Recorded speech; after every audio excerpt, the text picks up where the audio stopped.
महापर्व पर्युषण का 7वां दिन। भीतर में जिन वाणी के लिए अहोभाव जगाएं। आज मेरा दिन धन्य है जो मुझे जिन वचन सुनने का सौभाग्य प्राप्त हुआ। ऐसी भावधारा के साथ श्री कल्प सूत्र के मूल पाठ वाचन एवं श्रवण की आज्ञा ग्रहण करेंगे। इच्छा कारेणं संदेश भगवन्। इच्छा कारेणं संदेश भगवन्। इच्छा कारेणं संदेश भगवन्। हे बंदे, हमें आज्ञा प्रदान कीजिए, हम आपकी वाणी सुनकर अपने भीतर में उतार सके, अंतर चक्षु को खोल सके। ऐसी हमारी भावना सफल हो, सफल हो।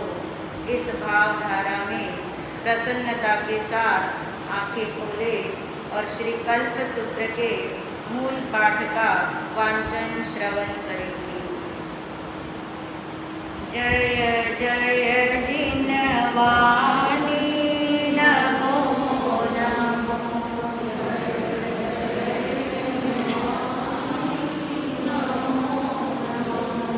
त्रिभुवन कल्याणी नमो नमो। त्रिभुवन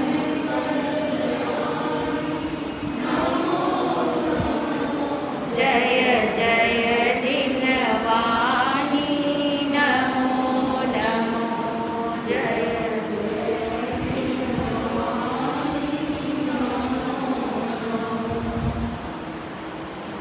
तयनं सम्ने भगवन् महावीर अनगारे जाएरिया समीये भाषा समीये स्ना समीये आयन बनमत निक्षेपना समीये उच्चार पासवन खेल जल मन सिंगान परिठामिया समीये मन समीये वय समीये काय समीये मन गुत्ते वय गुत्ते काय गुत्ते गुत्ते गुत्तिंद्रिये गुत्त बंबयारी अकोहे अमाने अमाये अलोभे संते पसंते उवसंते परिनिगूढ़े अनासवे अममे अकिंचने छिन्नगंते निरुवलेवे कंसपाये इव मुक्कतोये संख्ये इव निरंजने जीवे इव अपड़ी हय गई गगनमिव निरावलंबने वायुव अपड़िबुद्धे सारय सलिलं वा शुद्ध हिये पुक्करपत्तं निरुवलेवे कुम्मो इव गुत्तुंदिये खग्गी विसाण एग जाये वियग इव विप्पमुखे भारंड पक्षी विय अपमत्ते कुंजरो विय सोंडीरे वसबो विय जाय थोबे सीहो इव दत्तरिसे मंदरो य अपकंपे सागरो विय गंभीरे चंदो विय सोमलेसे सूरो विय दित्तते जच्च कनगम्य जाय रुवे वसुंधरा इव सव पासविये सूय हुया सनो इव तेयसा जलन्ते इमे सिं पगानं दुन्नि संगहिनो गाहावो कंसे संख्ये जीवे गगने वायुय सार्यय सलिलेय पुक्करपत्तेय कुम्मेय विहगेय खग्गेय भारंडे कुंजर वसये सीहे नगराय चैव सागर मखोबम चंदे सूरे कनगे वसुंधरा चैव भूयवहे नत्तीनं तस्य भगवन्तस्य कत्थयि पडिबंदे सेय पडिबंदे चौविये पन्नते तंजा दवो खित्तवो कालवो भाववो दवो सचित्ता चित्तमीसेषु दवेषु खित्तवो गामे वा नगरे वा अरण्ये वा खित्ते वा खले वा घरे वा अंगने वा नहि वा कालवो समये वा आवलियाये वा अनापानुये वा थोवे वा खने वा लवे वा मुहूर्ते वा अहोरत्ते वा पक्खे वा मासे वा ऊ वा अयने वा समंचरे वा अन्नयरे वा दीहकाल संजोये वा भाववो कोहे वा माने वा मायाये वा लोभे वा भये वा हसे वा पिजे वा दोषे वा कलहे वा अभखाने वा पेसुनिये वा पर परिवाये वा अरई रई वा मायानो सेवा जामिच्छा दंसन सल्लेवा तस्सनं भगवन्तस्य नो एवं भवई। रायै वासे चंदन समान कप्पे समनी मणि लट्ठ कंचने समसुह दुखे ये लोग परलोग पड़ी बुद्धे जीवी अमरन निरव कंके संसार पारगामी कम्म सत्तु निगान ठाए अबुठिये जाव एवं च विहरई। तत्थनंचे पावाये मज्जिमाये हत्तिल वासरन्नो रज्जग समाये अपच्छिमांतरावासं वासावासं उवागये तस्सनं अंतरावासस जैसे वासानं चौथे मासे सप्तमे पक्खे कत्तीय बहुले तस्सनं कत्तीय बहुलस पन्नरसी पक्खेनं जासा चर्मा रैनीतं रैनीचनं सम्ने भगवं महावीरे काल गए विकंते समुज्जाये छिन्न जाई जरा मर बंधने सिद्धे बुद्धे मुत्ते अंतगडे परिनिवडे सव दुःख पैने चंदे नामंचे दोच्चम संवत्सरे पीबद्धने मासे नंदीवद्धने पक्खे अग्निवेसे नामय रयनी निरतिथि पौच्चई अच्छे तवे मुहूर्ते पानु थोवे सिद्धे नागे करणे सवट्ट सिद्धे मुहूर्ते साईना नखत्तेनं जोग मुदागयनं काल गए विकंते जाव दुःख पहिन्ने जंग रैनिंचनं सम्ने भगवान महावरे काल गए जाव दुःख पहिने सानम रैनिंग बहुविंग देविंग देविंग ओय माने उपाय माने या उज्जो वैया यावी होता जंग रैनिंचनं सम्ने भगवान महावीरे काल गए जाव सब दुःख पहिने सानम रैनी बहुविंग देविंग देविंग ओय माने उप्पिय माने उप्पी जल मानो भया कह गए बुआ यावी होता जंग रैनिंचनं सम्ने भगवान महावीरे काल गए जाव सव दुःख पैने तंग रैनिंचनं चिठ्ठस्स गोयमस्स इंद भूयिस्स अनगारस्स अंतवासेस्स नायये पिच्चबंधने उच्चिने अनंते अनुत्तरे जाव केवल वरनान दंसन समुपन्ने जंग रैनिंचनं सम्ने भगवान महावीरे काल गए जाव सव दुःख पैने तंग रैनिंचं नव मल्लई नवलच्छई काशी कोस लगा 18 गणरायन अमवाये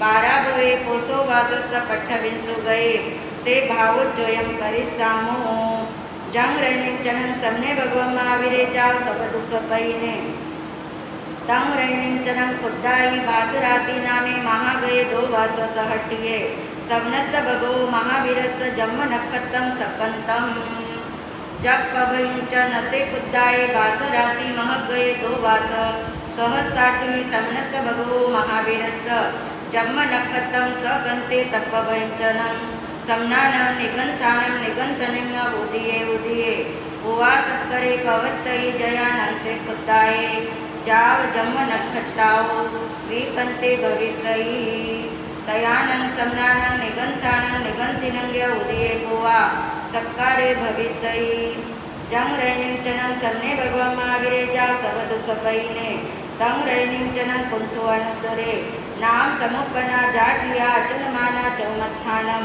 निगंतानं निगंतिनं चक्षुपासं हवमागच्छई जा अठ्ठिया चलमाना चौमत्थानं निगंतानं निगंतिनं च चक्षुपासं हवमागच्छन्ति जंग पासिता बहुविं निगंते निगंताय बत्ताय पचकाय से दिमां बनते अज्जप भयं संजम दुरावाय सहई तेनं कालेनं तेनं समयनं समनस्य भगो महावीरस्य इंद भूयि पामकानं 14 समन सहस्यो कोसिया समन संपया उत्ता समनस्य भगो महावीरस्य अज्ज चंदन पामकाओ 36 अज्जिया सहस्यो कोसाओ संपया उत्ता तिब्बेमी।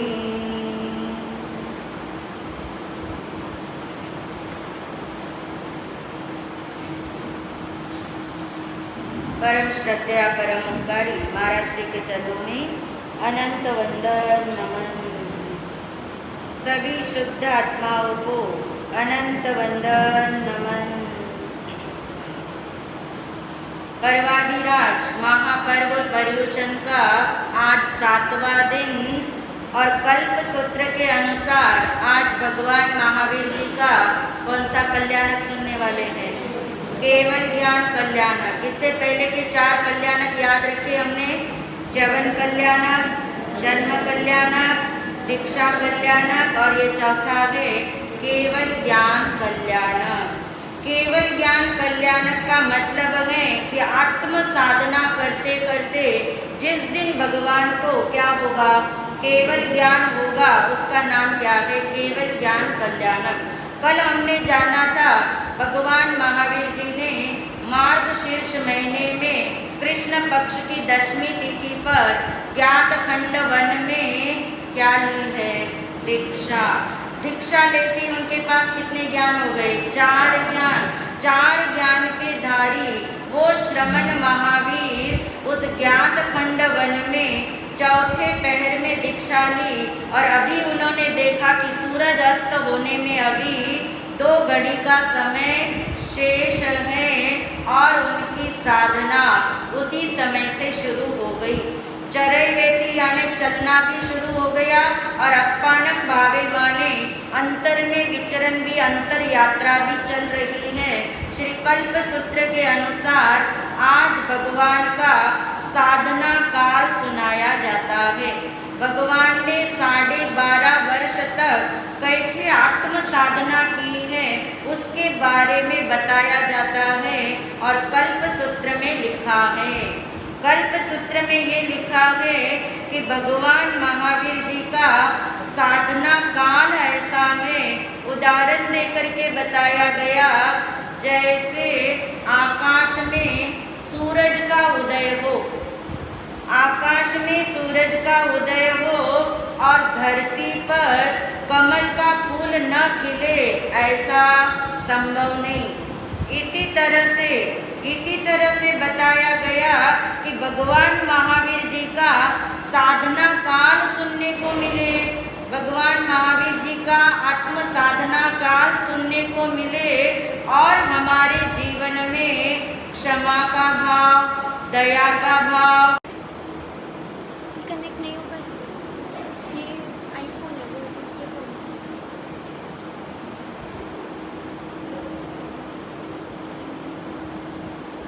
23 लोग तो ऑनलाइन हैं अभी। शेयर कर देते हो, लिंक शेयर कर दो। ये लिंक आप मुझे भेज दो, या लिंक किसी शेयर कर दो। आप किसी और को भेज दो, मैं दूसरे फ़ोन से ले लूँगा। मेल हो जाएगा, नहीं तो क्लोज हो। जय जिनवानी नमो नमो। हाँ, तो हम बात कर रहे थे कि कल्प सूत्र में बताया गया कि आकाश में सूरज का उदय हो और धरती पर कमल का फूल ना खिले, ऐसा कभी हो नहीं सकता। इसी तरह से भगवान महावीर जी का साधना काल सुना जाए, भाव से भीग कर सुना जाए, और हमारे भीतर में क्षमा का भाव न जागे, समता का भाव न जागे, त्याग वैराग्य का भाव न जागे, शांत चित्तता का भाव न जागे, ऐसा संभव है ही नहीं। ऐसा ये साधना काल है। तो भगवान का साधना काल कब से शुरू हो गया?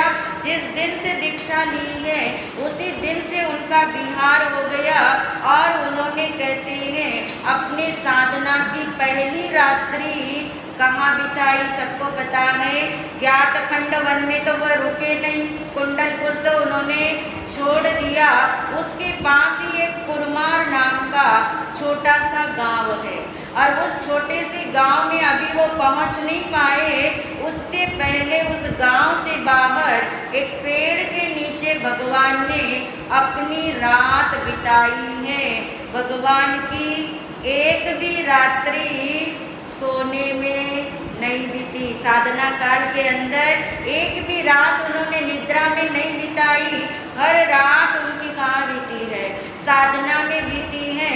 और उनकी साधना का चित्र क्या है वो एक बार अपनी आंखों के सामने संजो लो कि भगवान पेड़ के नीचे खड़े हैं। भगवान की सारी साधना खड़े खड़े ज्ञान की साधना है।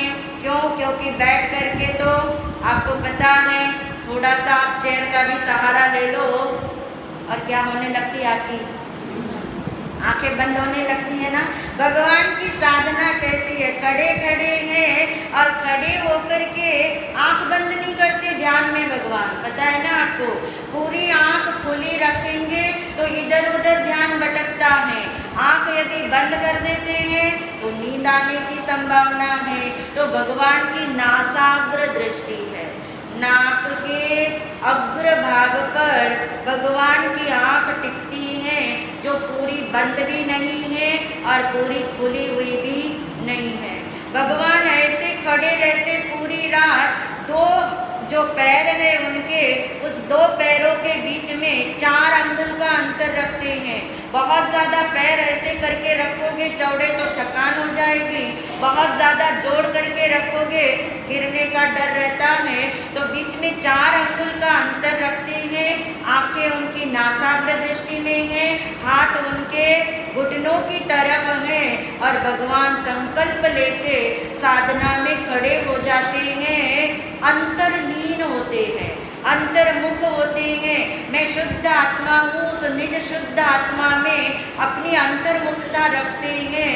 वे ऐसे खड़े हैं, ऐसे खड़े हैं जैसे समझ लीजिए कोई व्यक्ति अपने घर के सब खिड़की दरवाजे बंद करके अंदर बैठ जाए तो क्या होता है, बाहर का कुछ बोध उन्हें नहीं रहता और सुरक्षितता लगती है, लीनता लगती है।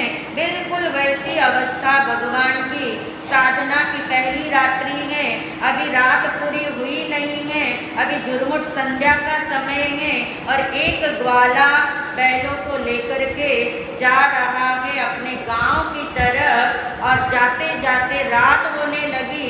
उसे शीघ्रता थी, गाय को दोहने जाना था गांव में, तो वो बैलों को छोड़कर और ये महावीर जी की ये शक्ल को देख के दूर से ही कि कोई व्यक्ति खड़ा है तो मेरे बैलों का क्या रखेगा, ध्यान रखेगा। इसलिए दूर से ही ग्वाले ने आवाज दी, हे आर्य जरा मेरे बैलों का ध्यान रखना। अब वो आर्य कान तो खुले हैं मगर दृष्टि तो उनकी अंदर है, उन्होंने कुछ सुना नहीं। बैल इधर उधर जंगल में बिखर गए। ग्वाला जब लौट करके आया तब उसने देखा, क्या देखा उसने आके कि बैल तो है ही नहीं और उसे ये डाउट हो गया कि मेरे बैलों को इन्होंने चुरा लिया, छिपा लिया है, इसलिए कुछ बोलते नहीं है। वो सारी रात बैलों को ढूंढता रहा, उसे बैल कहीं भी मिले नहीं और पशुओं की आदत है जहाँ से चलते हैं दोबारा फिर वहीं आ जाते हैं। सवेरा होते ही सारे बैल भगवान महावीर जी के इर्द गिर्द आके खड़े हो गए और ग्वाले का डाउट पक्का हो गया कि इनको लगा मैं चला गया तो बैलों को ले आया। इतना तेज गुस्सा आया कि जो गाय को बैल को मारने वाला चाबुक था वो हाथ में लेके किसे मारने के लिए तैयार है, भगवान को। और इतनी देर में शक्रेंद्र जिसे चैन नहीं है, दीक्षा कल्याणक मना के अभी गया ही है और अंदर में सोचता है कि भगवान की साधना की पहली रात्रि कैसे बीती होगी। और वो देखने के लिए उसने अपना उपयोग लगाया तो देखा कि एक ग्वाला क्या कर रहा है, भगवान को मारने के लिए तैयार है।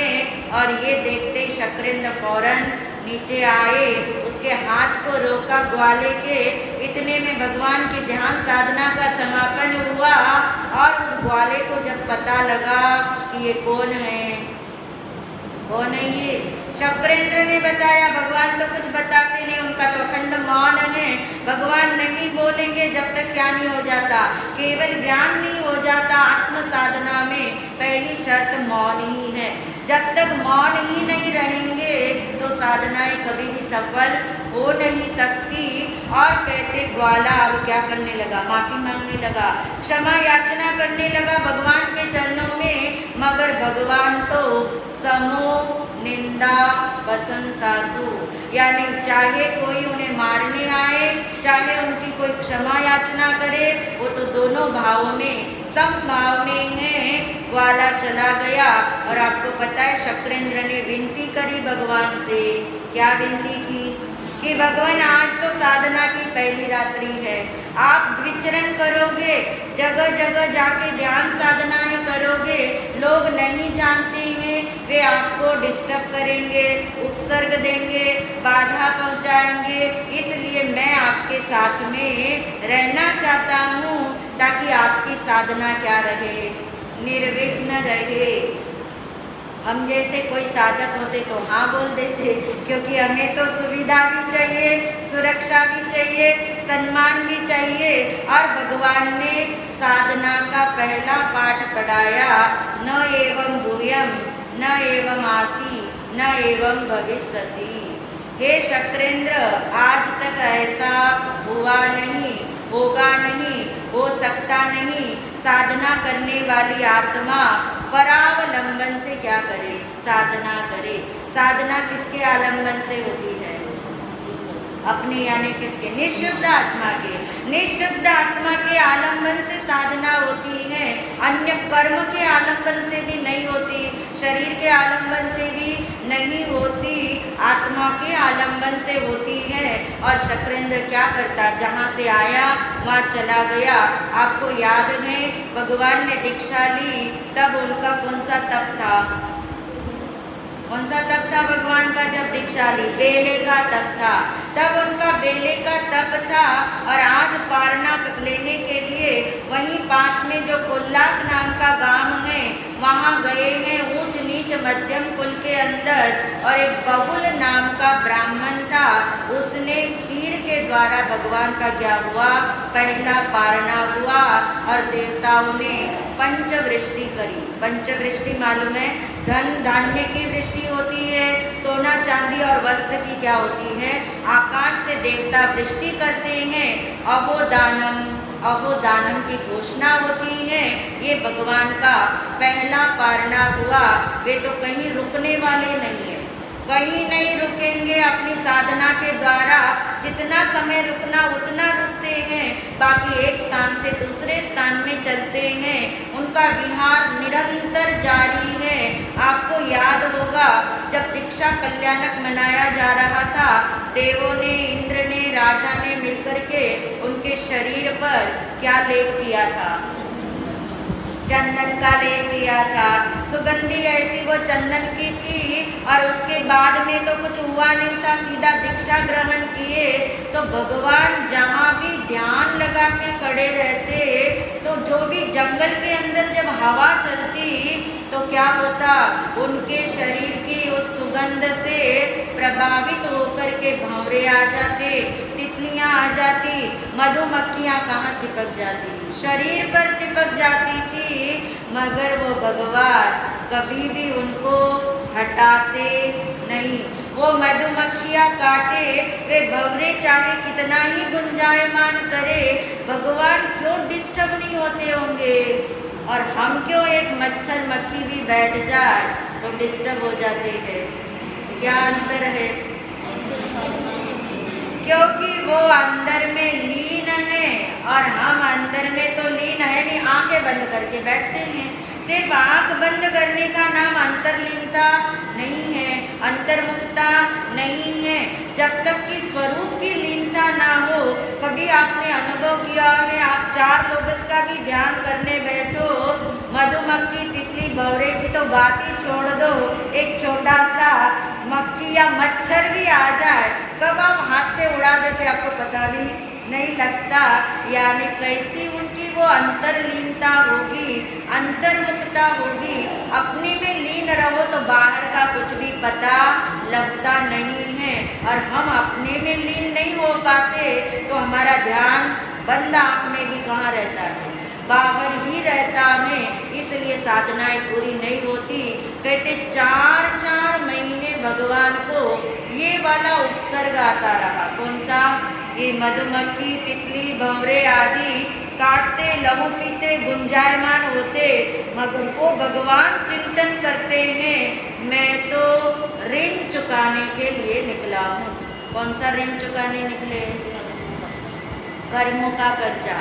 कर्मों का कर्जा चुकाने के लिए मैं निकला हूँ। तो कितना अच्छा है, जिन जिन का कर्जा चुकाना है वे खुद मेरे द्वार पे आके कर्जा क्या कर रहे?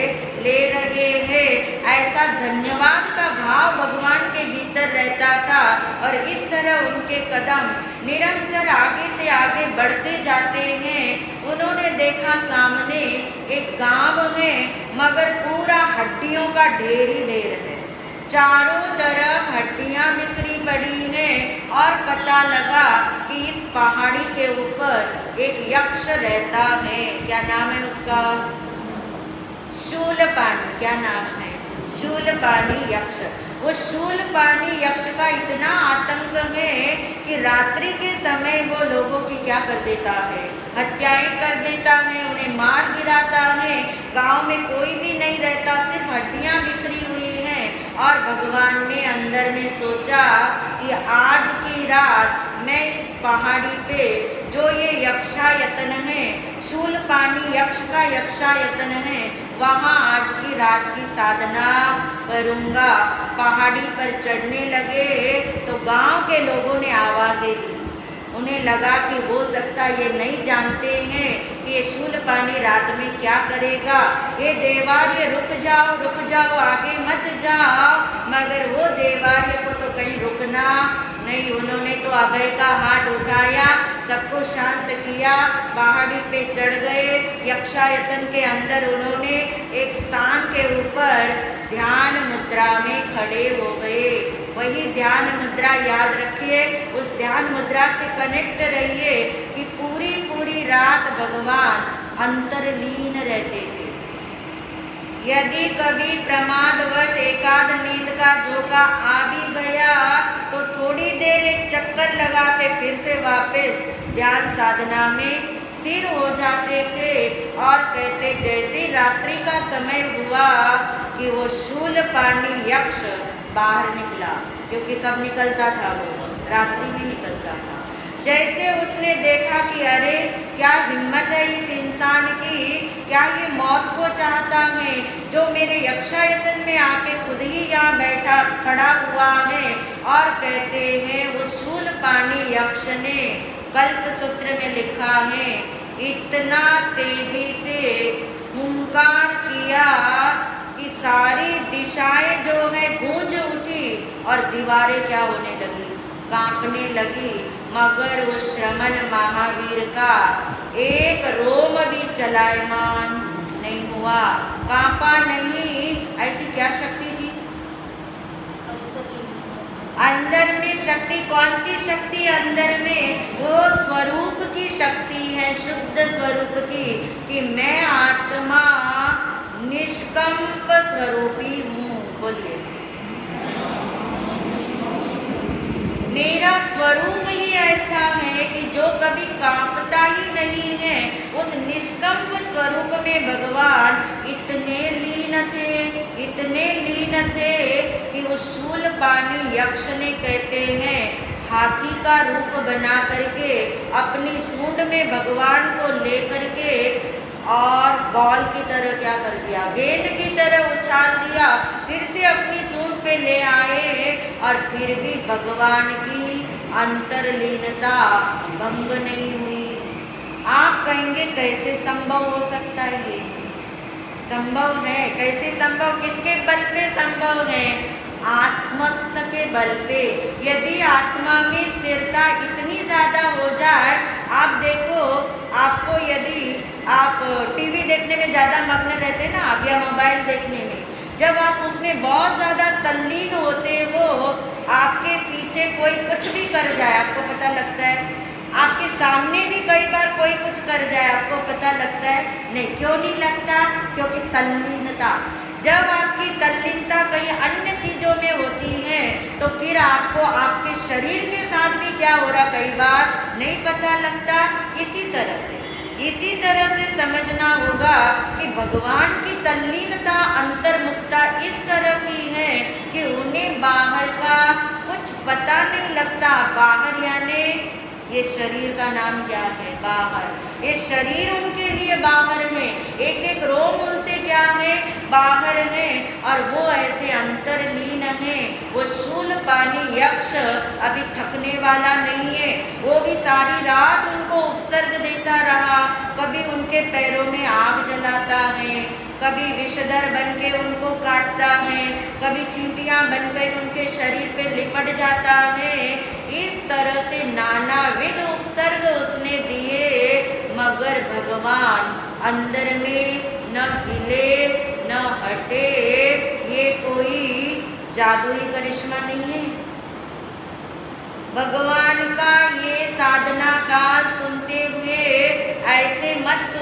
भाई वो तो भगवान थे, उनको तो मोक्ष में जाना था, वो तो चरम शरीरी जीव थे, वो ये सब कर सकते थे, हम नहीं कर सकते, ऐसा नहीं मानना, ऐसा नहीं सोचना। ये सोच सकते हो कि भगवान ने प्रतिकूलता में भी साधना करी। ये प्रतिकूलता में कष्ट है, उपसर्ग है, पीड़ा है, फिर भी वे साधना आत्म साधना में लीन है।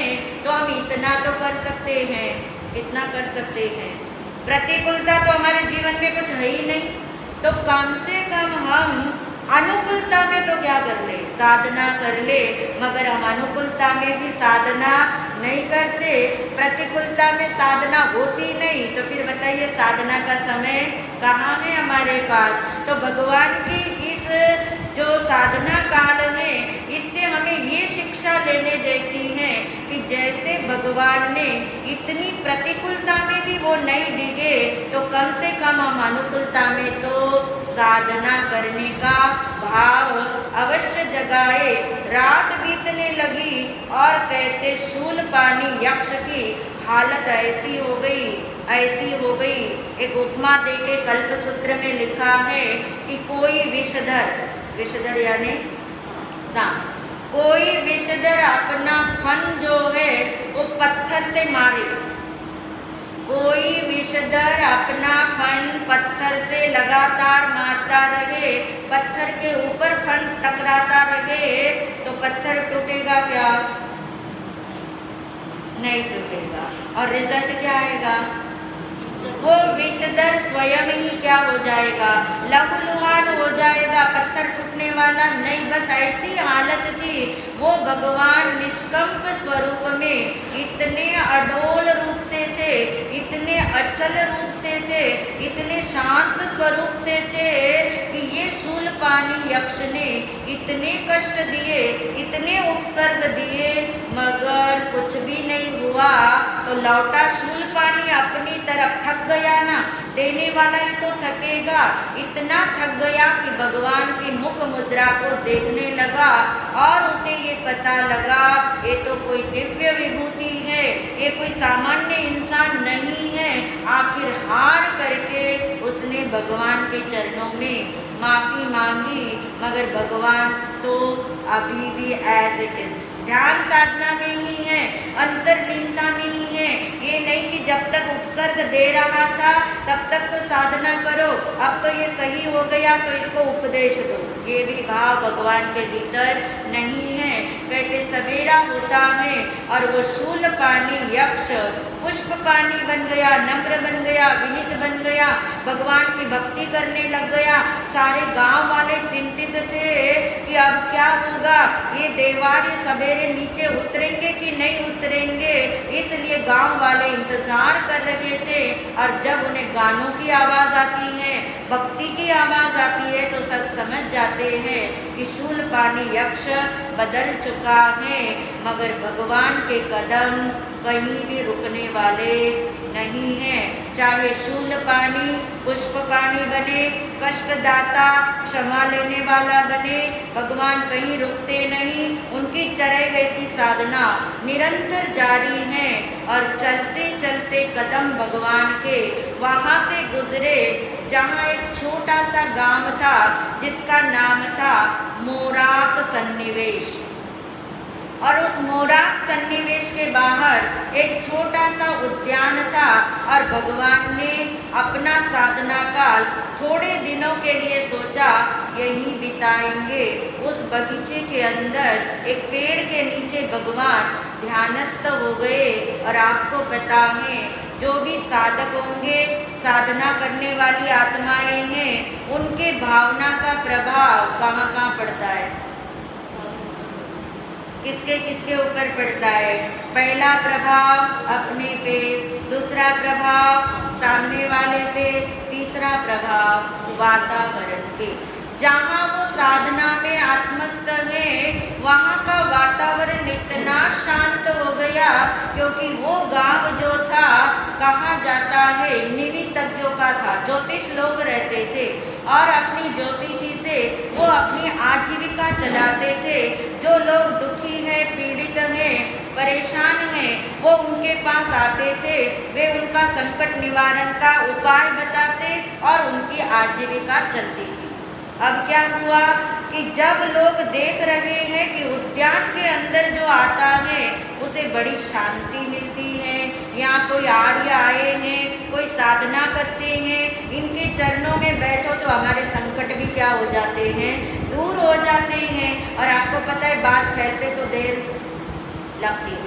पूरे गांव में ये बात फैल गई और सबने ये सोच लिया, क्या सोच लिया कि अब हमें कहीं और जाने की ज़रूरत नहीं, इनके चरणों में 10 मिनट बैठ लो और हमारे सारे संकट क्या हो जाएंगे, दूर हो जाएंगे। उस आर्य को, उस श्रमण महावीर को, उस आत्मस्थ महावीर को बाहर क्या हो रहा है कुछ पता नहीं। प्रॉब्लम किसे स्टार्ट हुई? ज्योतिषियों को। उनकी आजीविका क्या हो गई, मंद हो गई। कोई लोग आ नहीं रहे, पता किया सारे लोग कहाँ जा रहे हैं, कोई आया है उद्यान के अंदर, उसके चरणों में बैठो तो उनके दुख क्या हो जाते, खत्म हो जाते हैं। और ये सोच करके सभी गांव वालों ने निर्णय लिया, सभी ज्योतिषियों ने निर्णय लिया उसके पास जाएंगे। वो तो ऐसा है जिसके आगे पीछे भी कोई नहीं है, उसे धन धान्य की भी ज़रूरत नहीं है। इसलिए उन ज्योतिषियों ने आके विनती की, किसे? भगवान महावीर जी से विनती की, हे आर्य आप यहाँ से चले जाइए, आपके यहाँ रहने से हमारी आजीविका नहीं चल रही है। और वो भगवान जो अपने लिए कितने ही कठोर होंगे मगर दूसरे के लिए नवनीत से भी ज़्यादा, मक्खन से भी ज़्यादा मुलायम थे, पर दुख कातर थे। उन्होंने तुरंत उन्हें अभय का हाथ दिखाया और एक पल लगाए बिना भगवान वहाँ से चल पड़े। ऐसे चले कि उस और चलना प्रारंभ कर दिया जिसका नाम था उत्तर वाचाला। आपको पता है यह क्या घटना घटी?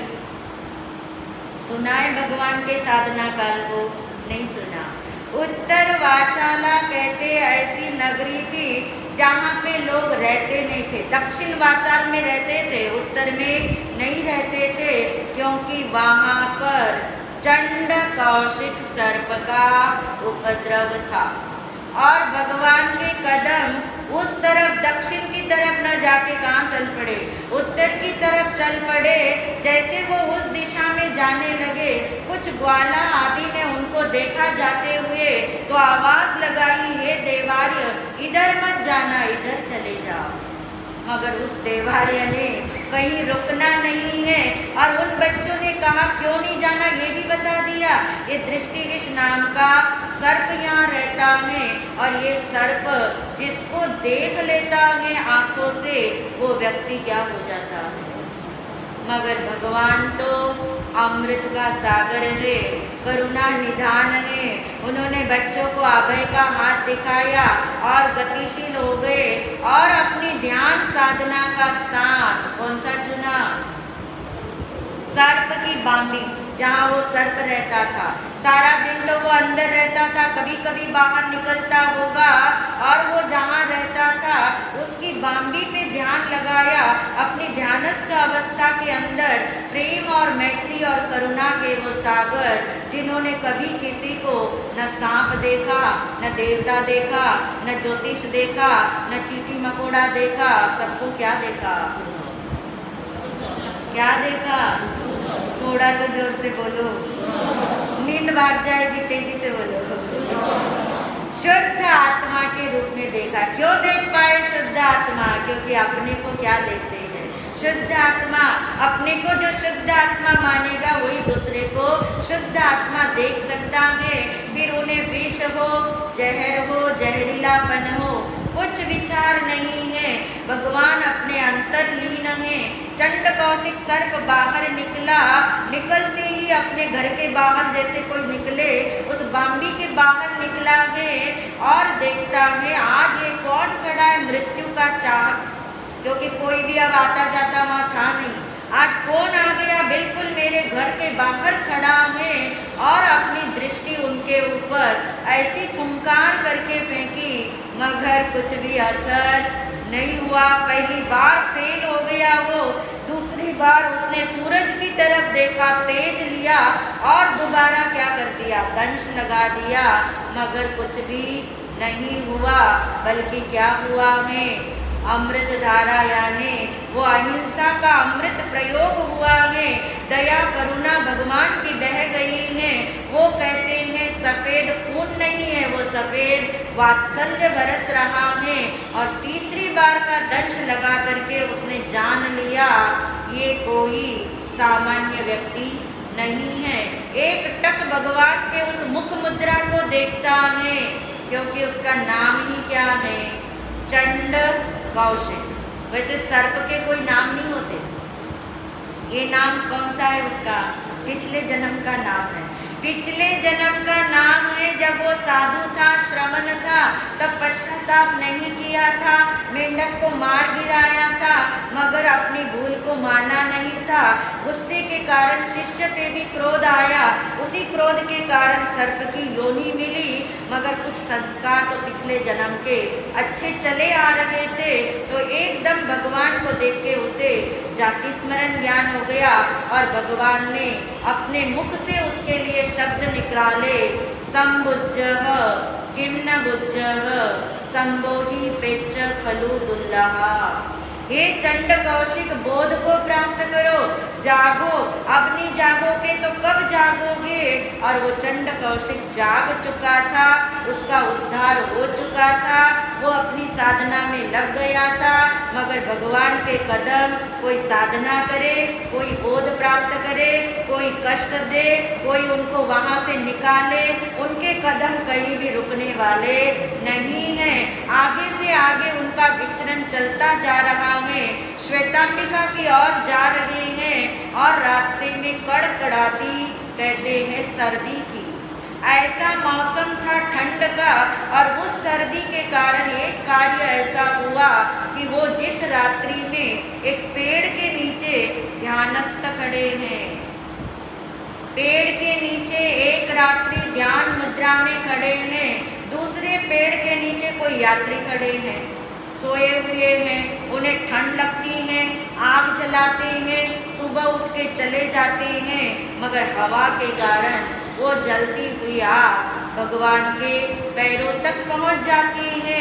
मगर यहाँ तो कुछ जले, कुछ काटे, कुछ भी हो, ऐसी अंतर्लीनता में, ऐसी अंतर्मुखता में, ऐसा निज शुद्धात्मा के अंदर ध्यान लगाते हैं। और ऐसा सब करते हुए उनके जीवन काल के 5 वर्ष बीत गए, साधना काल के 5 वर्ष बीत गए। इस तरह की क्षमा, समता, दया, करुणा, अहिंसा, मैत्री आदि रखते हुए सभी जीवों को शुद्ध आत्मा के रूप में ही देखते हैं, अपना ऋण सब जगह चुकाते जा रहे हैं। अगर अभी केवल ज्ञान हुआ नहीं है, कब होता है केवल ज्ञान? आपको कर्म की तरफ से पता है, आपको आत्मा की तरफ से नहीं पता। आत्मा की तरफ से कौन बताएगा केवल ज्ञान कब होता है? हाँ, यानी आपका उपयोग अपनी निशुद्ध आत्मा में निरंतर, निरंतर शब्द जरूरी है, निरंतर 48 मिनट तक टिका रहे तो केवल ज्ञान, केवल दर्शन होते हैं, यानी मोहनी आदि घाती कर्म नाश होते हैं।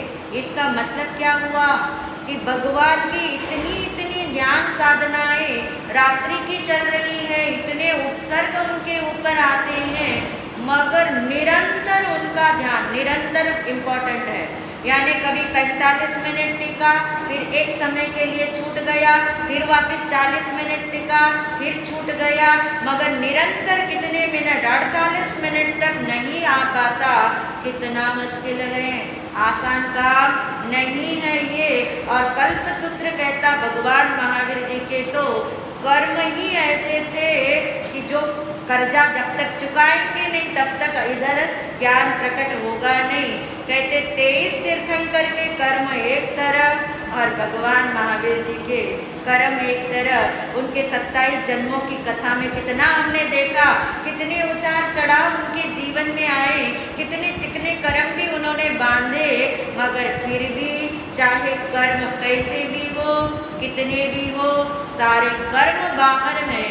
आत्म स्वरूप में न कर्म है, न कर्म का उदय है। 5 साल जब साधना काल के उनके बीत गए, तब भगवान के भीतर में एक भाव जागा, और वो भाव ये जागा कि अब लोग मेरा ज़्यादा आदर करने लगे।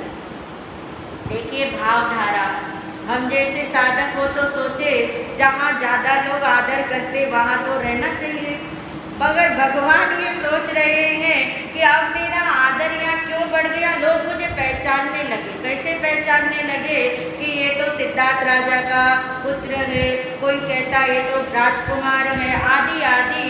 और इस वजह से वो मेरे वंदन, पूजा, कीर्ति, यश, सम्मान में लगते हैं।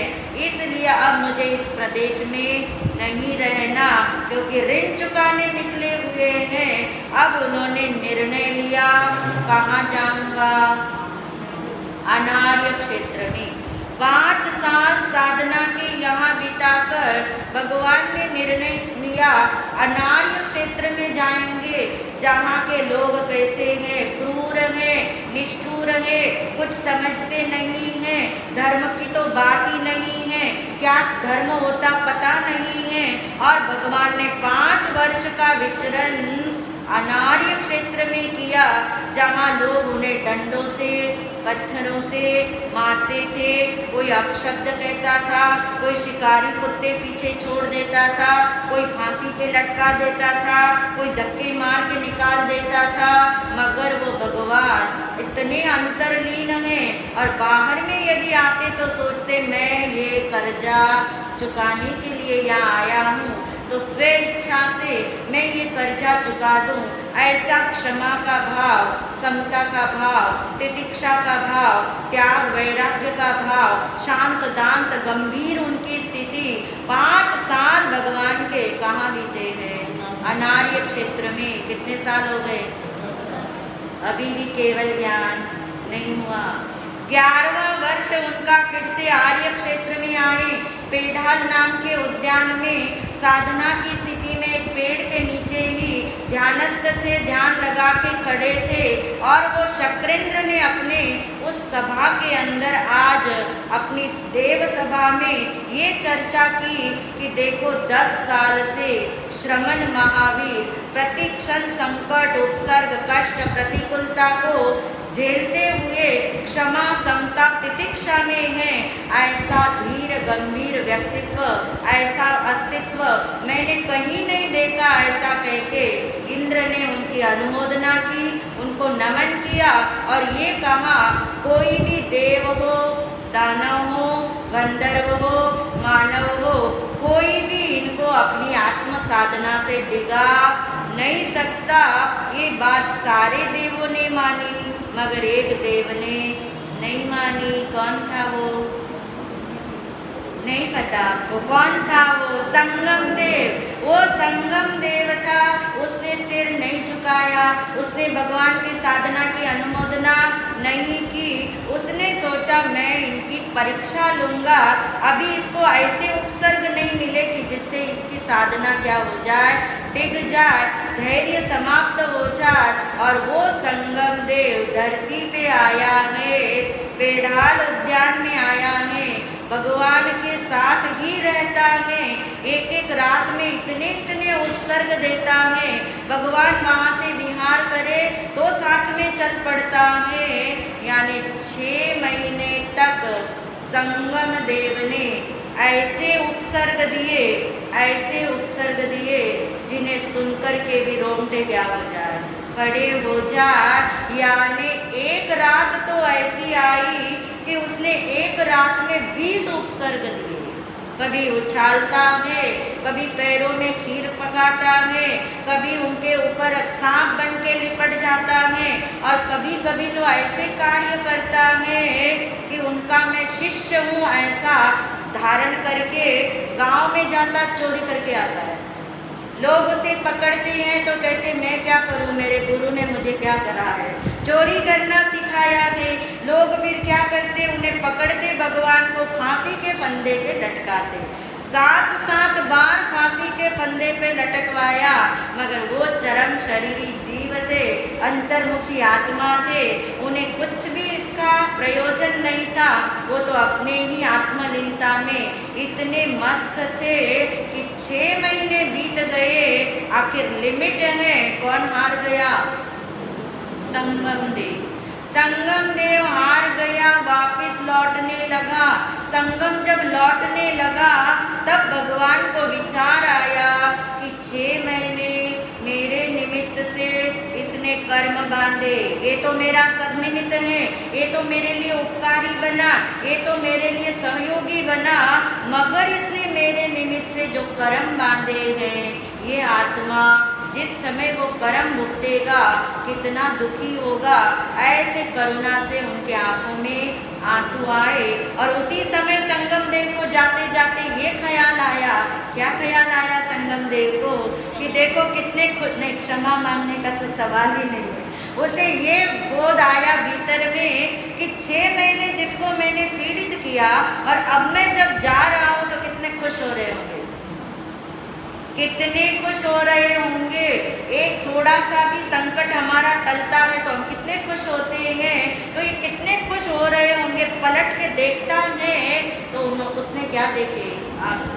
अब उसे समझ नहीं आया, मैंने इतने कष्ट दिए तो 2 बूंद आंसू नहीं गिराए और अब मैं जा रहा हूँ तो ये क्या कर रहे हैं? अश्रु हैं। वो नहीं जानता ये कौन से आंसू है, करुणा के आंसू है। ऐसे वो करुणा के सागर 11 वर्ष बीत गए साधना के, 12वां वर्ष शुरू हो गया।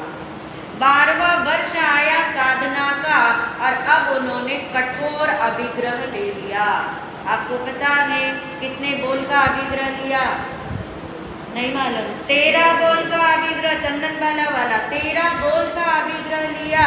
ऐसा अभिग्रह जो कि कभी फलित न हो सके, ऐसे ऐसी उसमें कठिन बातें हैं कि राजकुमारी हो, दासी बनी हुई हो, सिर उसका मुंडा हुआ हो, हाथ में हथकड़ी हो, पैरों में बेड़ी हो, तेले का उसका तप हो, पारने का उसका दिन हो, हाथ में उड़द बाकुले हो, एक पैर दहलीज के बाहर हो, एक पैर दहलीज के अंदर हो, आंखों में आंसू हो और होठों पे।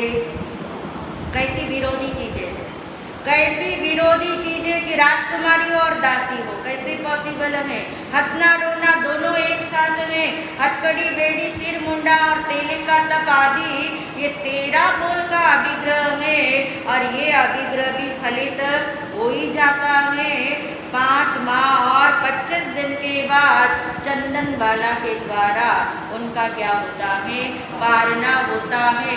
सबका उद्धार हो रहा है मगर भगवान का प्रयोजन अभी सिद्ध नहीं हुआ। कितने साल बीत गए?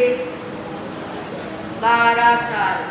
कभी आपको ये लगे ना कि अरे हम तो 10 साल से आत्म साधना कर रहे हैं, 25 साल से आत्म साधना कर रहे, तो अब अपनी आत्म साधना, ये आत्म साधना मिला के देखना, हमारे तो 1-1 घंटे की, 2-2 घंटे की 1-1 दिन होती होगी और उसके अंदर भी कैसी अंतर्लीनता रहती है, नहीं रहती।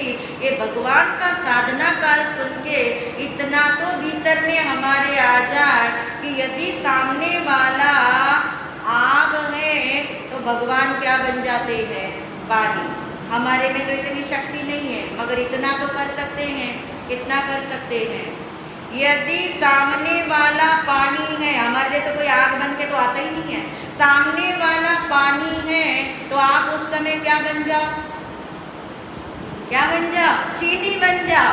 सामने वाला पानी हो तो आप चीनी बन जाओ, उसके अंदर चीनी बन के घुल जाओ। यानी इतना प्रेम, इतनी मैत्री, इतना क्षमा का भाव, इतना शुद्धात्मा की दृष्टि, इतना तो हम साधना काल से शिक्षा ले सकते हैं कि भगवान ने तो उनके साथ अन्याय करने वाले को भी उपकारी माना।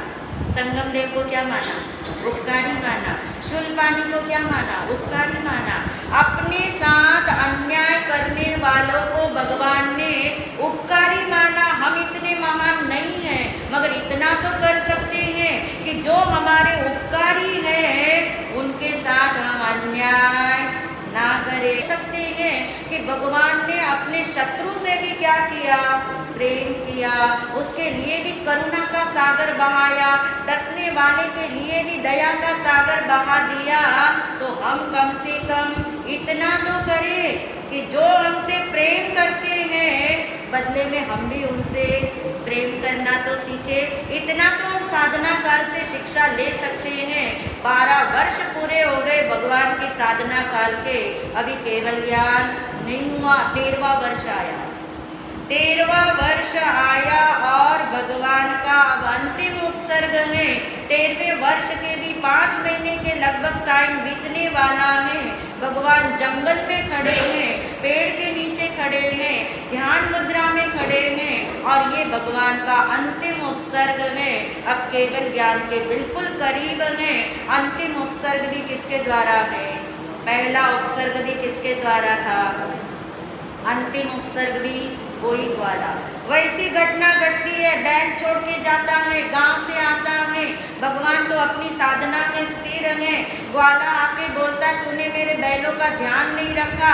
अब वो आर्य कान से शब्द तो जा रहे मगर सुनते नहीं, क्योंकि ध्यान कहाँ है? अंदर में लीन है। और तब कहते हैं छोटी सी घटना है और तेजी से गुस्सा आया। उस ग्वाले को इतना तेज गुस्सा आया, क्योंकि वो ग्वाला कौन है? कौन है वो ग्वाला? नहीं याद आ रहे कौन है? शैया बालक, जिसके कानों में क्या डाला था? गर्मा गर्म शीशा। पश्चाताप नहीं किया था, प्रायश्चित नहीं लिया था, तो वो ग्वाला जिसने गर्मा गर्म शीशा डाला था, भगवान ने उसके कानों में वो ग्वाला ही, वो चिकना कर्मी ऐसा ही उदय में आया। उस ग्वाले को भी यही विचार आया कि मेरी बात नहीं सुनते, इनके कान का इलाज कराता। वहाँ भी वही बात थी ना कि इन्होंने मेरी आज्ञा का पालन नहीं किया, इसके कान का इलाज कराता हूँ। कहते उसने काष्ठ के लकड़ी के 2 तीखे खंड बना लिए और एक भगवान के एक कान से डाला, दूसरे कान में निकला, दूसरे कान से डाला, पहले कान में निकला, जिसे हम कहते कीले ठोकी गई। यानी ये काष्ठ के तीखे खंड, कैसी वो वेदना होगी। अभी तक की सारी वेदना एक तरफ और ये वाली वेदना एक तरफ है। आपको पता है कांटा जब चुभता है तब भी अलग वेदना है और कांटे को निकालने में और दुगुनी वेदना। जब कहते वो कीले निकाली गई भगवान की, तो उनकी इतनी तेजी से चीख निकली है कि पूरा जंगल गुंजायमान हो गया। और इस चीख के साथ ही उनका कहते मोहनीय कर्म एकदम पतला पतला होते होते होते, क्षीण होते होते आत्म साधना केवल ज्ञान के करीब पहुंची है और भगवान पहुंचे हैं रिजु बालिका तट पे। एक नदी है जिसका नाम रिजु बालिका है। वैशाख का महीना आ चुका है, शुक्ल का पक्ष आ चुका है, 10वीं तिथि है, चौथा पहर है। भगवान का बेले तप का क्या है? तपस्या के अंदर लीन है और पहली बार भगवान शाल वृक्ष के नीचे गोधूह आसन से बैठे हैं। ध्यान की अवस्था, बैठे नहीं है जैसे हम बैठते हैं। गोधू आसन से कभी बैठ के देखना, बैठी नहीं पाओगे, गिरी जाओगे। गायों को दोहने वाला जो आसन होता है, ऐसे आसन से घंटों लीन है ध्यान के अंदर। चौथा पहर है, विजय मुहूर्त है, 10 दिशाएं शांत है, मंद मंद हवा बहती है। आकाश में कहते सारे ग्रह उच्च राशि के अंदर आ जाते हैं। भगवान शांत स्थिर अंतर्मुखी अवस्था के अंदर इतने अंतर्लीन है, इतने अंतर्लीन है कि आज उनका ध्यान खंडित नहीं हुआ। निरंतर 48 मिनट तक अंदर ही बने रहे और भगवान को केवल ज्ञान, केवल दर्शन हुआ। बोलिए केवल ज्ञानी भगवान महावीर स्वामी की जय। देवताओं ने आके उनका केवल ज्ञान कल्याणक मनाया जैसे देवता मनाते हैं, मगर देवता अभी समोसरण की रचना नहीं कर सके, मनुष्य आ नहीं सके, तो दूसरे दिन केवल ज्ञान के बाद उनका वो कल्याणक मनाया जाता है। और इस तरह से अब उनका 5वां कल्याणक रह गया। कौन सा? निर्वाण कल्याण। यानी 30 वर्ष तक भगवान 30वें वर्ष में दीक्षा लिए, 12.5 वर्ष तक साधना किए, तो 42 वर्ष में उनको क्या हुआ है? केवल ज्ञान हुआ और 30 वर्ष तक वे धरती पर देशना देते रहे, विचरण करते रहे। और जब उनका अंतिम समय आता है, और वो अंतिम समय पावापुरी में आता है, कार्तिक महीने में आता है, कृष्ण पक्ष में आता है, अमावस्या के टाइम आता है, जिसे आप क्या बोलते हो, दीपावली बोलते हो, वो भगवान महावीर का निर्वाण कल्याणक का अवसर है, जिसे हम विस्तार से मनाने वाले हैं। क्योंकि भगवान का जब निर्वाण कल्याणक होना है, निर्वाण होना है भगवान का, तो अंतिम तीर्थंकर थे ना ये, तो लास्ट में इन्होंने कहते हैं 36 अध्ययन, पता है ना आपको, उत्तराध्ययन सूत्र के 48 घंटे की वो देशना देते निरंतर। इसलिए हम भी भगवान महावीर का निर्वाण कल्याणक इस उत्तराध्ययन सूत्र के 36 अध्ययनों के साथ मनाएंगे। आओगे आप? बता दें कब से शुरू करेंगे? वो शुरू करेंगे 8 अक्टूबर से। 8 अक्टूबर डेट याद रख लेना, आना हो तो 8 अक्टूबर से शुरू करेंगे और 13 नवंबर पे वो क्या होगा, निर्वाण कल्याणक मनाया जाएगा। उनकी अंतिम वाणी को सुनेंगे, मूल पाठ के साथ सुनेंगे, उसका विशेष अर्थ भी सुनेंगे, उसमें भगवान ने क्या अध्यात्म बताया है, पूरा उत्तराध्ययन सूत्र का सार हम इन 36 दिनों में सुनेंगे। तब भगवान का वो निर्वाण कल्याणक वास्तव में हम अच्छे ढंग से मना पाएंगे। कल्प सूत्र के अनुसार ये 5 कल्याणक भगवान महावीर स्वामी जी के समापन हुए।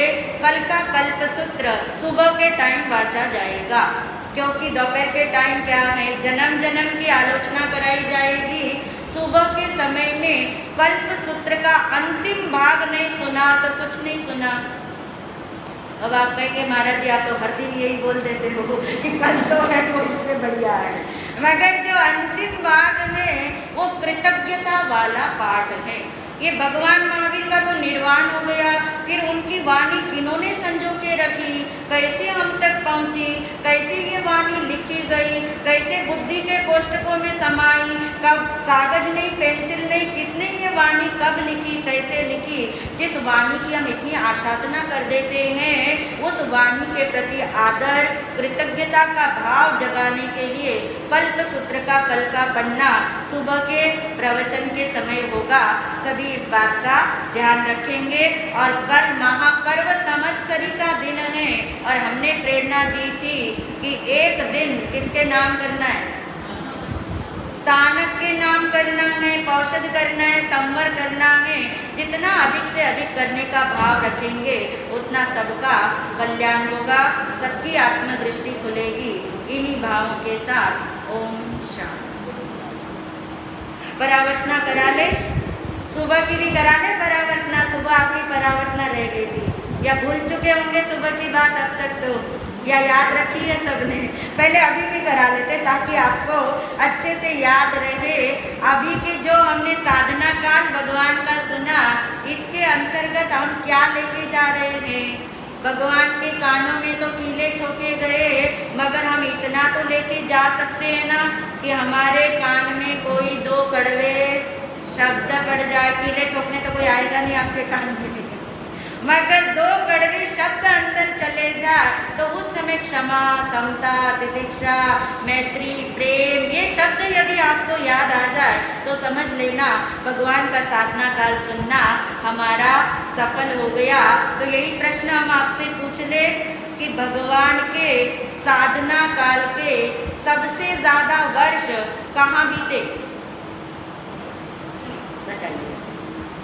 साधना काल का भी 12 वर्ष का, 12.5 वर्ष का हमने साधना काल सुना, तो भगवान ने सबसे ज़्यादा साधना काल कहाँ बिताया अपना? नहीं, सब एक साथ नहीं बोलेंगे, हैंड रेस करेंगे, मुंह नहीं खोलेंगे, हैंड रेस करेंगे, हैंड रेस करेंगे, बोलिए। आर्य क्षेत्र में कितने वर्ष बिताए भगवान ने? आर्य क्षेत्र में यानी 5 वर्ष ही अनार्य क्षेत्र में बिताए, बाकी सारा समय उन्होंने आर्य क्षेत्र में बिताया।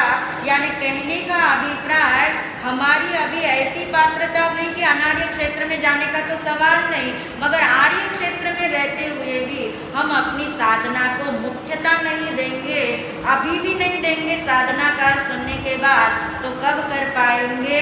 तो आज का जो आपको पुरस्कार मिलना है, ये किताब है धन्य आराधना के नाम से, और ये धन्य आराधना कल के दिन पढ़ना बहुत ज़रूरी है, इसलिए आज ये पुरस्कार के रूप में रखी। बहुतों के पास होगी सही, इसमें क्षमापना, आलोचना, प्रतिक्रमण आदि सारी चीज़ें आपको हिंदी में और बहुत अच्छी तरह से समझने के लिए मिलने वाली है। सुबह के इसमें से कोई प्रश्न पूछे हम आपको, उत्तर दोगे? पूछ ले, अच्छा, परंतु दे देगा उत्तर। देखिए, सुबह हमने अंतकृत दशांश सूत्र में अलक्ष राजा की बात सुनी, उनको भगवान ने क्या उत्तर दिया और क्या उनका प्रश्न था। थोड़ा बहुत आपको याद हो, थोड़ा बहुत भी याद हो तो बता सकते हैं। अलक्ष राजा ने भगवान से क्या प्रश्न पूछा और भगवान ने उसका क्या उत्तर दिया। याद आ रहा है किन्हीं को? आपको याद आ रहा है? बोलिए।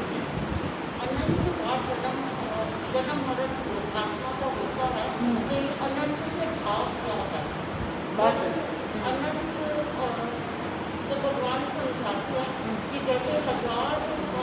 जिह्वा वाले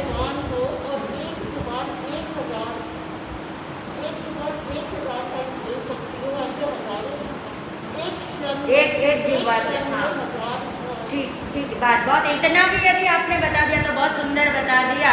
प्रश्न तो याद रखना ना, कम से कम प्रश्न याद रखना तो बहुत ज़रूरी है। यानी अनंत का भाव क्या है, और जो केवल ज्ञानी वाला उदाहरण देके बताया था, 1000 जिह्वा वाला वो उदाहरण था जो आपको याद आ ही जाएगा। बहुत सुंदर जवाब दिया आपने। और जो टॉपिक था आज का, जो कर हंस बनकर कर, तो उसमें जो 3 पॉइंट महाराष्ट्री ने बताए थे, इधर देखती हूँ। हाँ जी, अमित भैया बता।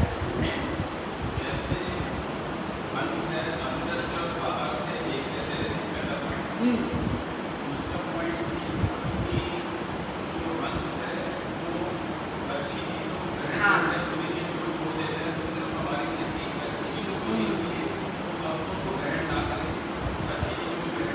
सुंदर, बहुत सुंदर,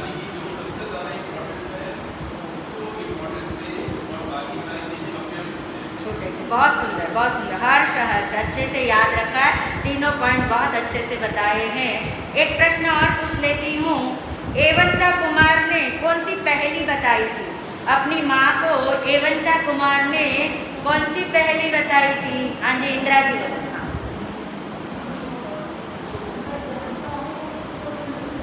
हाँ, तो क्या जानते और क्या नहीं जानते बताओगे?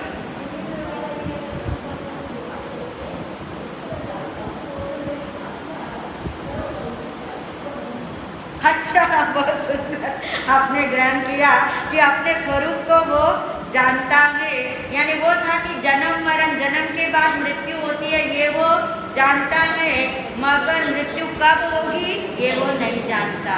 और कर्म कब बंधे, कैसे बंधे, कितने बंधे नहीं जानता, मगर कर्म का फल मिलता है, उसका उदय होता है, ये वो जानता है। लास्ट प्रश्न कर लेते हैं। भगवान महावीर जी का साधना काल सुन के क्या लेके जाने वाले हो? कोई 2 वाक्य आप बता दोगे तो बड़ा अच्छा लगेगा। अंजी संगीता जी,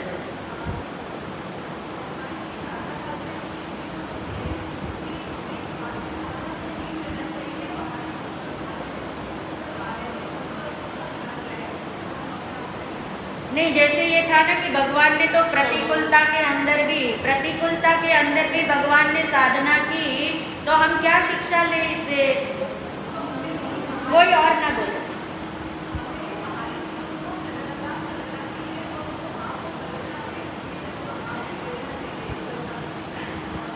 अभी थोड़ा टू द पॉइंट नहीं आ रहा है, समता का भाव रहे।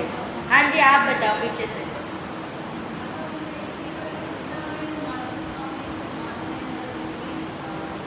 थोड़ा जोर से बोलो।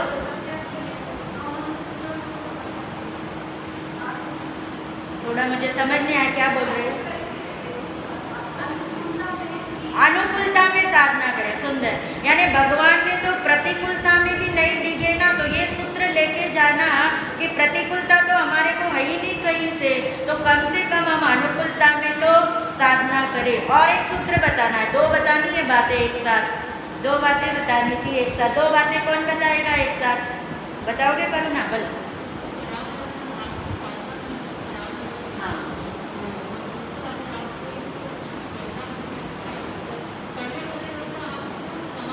क्षमा का भाव रखना, यानी सामने वाला चाहे आग है तो भगवान पानी बन जाते हैं, मगर हमारे अंदर इतनी क्षमता तो नहीं है, हमारे तो चारों तरफ पानी पानी अनुकूल ही लोग हैं। तो सामने वाला पानी है तो आपको क्या बनना है? आपको चीनी बनना है। ये सूत्र तो अवश्य लेके जाना। और एक सूत्र ये था, हाँ जी, रिएक्ट न करे, यानी यदि सामने वाला हमारे साथ अन्याय कर रहा है तो हम उसे उपकारी तो नहीं मान सकते, मगर हम यहाँ से साधना शुरू कर सकते। कहाँ से? कि जो मेरे उपकारी हैं उनके साथ मैं क्या न करूँ, अन्याय न करूँ, उनको तो मैं कम से कम क्या देखूँ? शुद्ध आत्मा देखूँ। बहुत सुंदर सबने संजोया है बात अपने अंदर में, अच्छा लगा। समापन की ओर चलते हैं। बोलिए भगवान महावीर स्वामी की। ऐसी जय नहीं, जोर से बोलिए।